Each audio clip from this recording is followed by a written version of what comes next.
எப்படி கார்த்திக்? அதெல்லாம் அப்படிதான். கண்டுக்காத. ஏய், உண்மையை சொல்லு. இந்த சாக்லேட் ஏஞ்சலுக்காக தானே வாங்கி வச்சேன். சேச்சே, உனக்காக தான் வாங்கினேன்.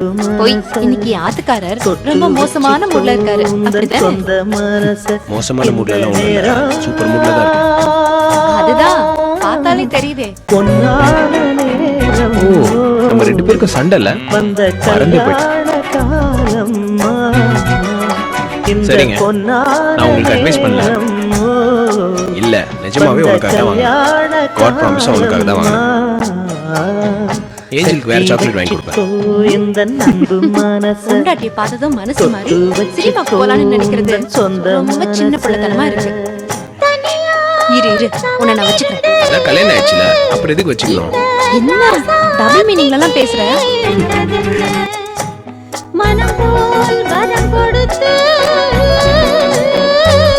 என்ன எதுக்கு சிரிப்பு? இது வேற.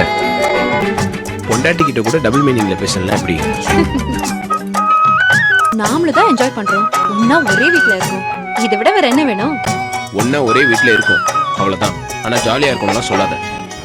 லவ் பண்ணும்போது கூப்பிட்டா கல்யாணம் ஆனதுக்கு அப்புறம் போலான்னு சொல்றது, கல்யாணம் ஆனதுக்கு அப்புறம் கூப்பிட்டா லீவ் நாள்ல போலான்னு சொல்றது. ரொம்ப மோசம் ராஜி. கற்பு நிலைகளில் நான் பழக நீ உன் ஜாலியை பாக்குற, நான் என் ஜாலியை பாக்குறேன். இதுல என்ன ஜாலி? கொத்து மலர நீ சிரிக்க நீ சிரிக்க கோவத்துல கூட எப்படி கார்த்திக் இவ்வளவு ரைமிங்கா பேசுற?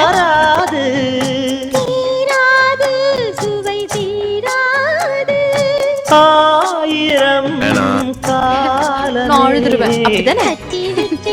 என்கிட்ட பேசாத Karthik. I'm really proud of you, my boy. ஏய், நிஜமாவா? சத்தியமா கார்த்திக்.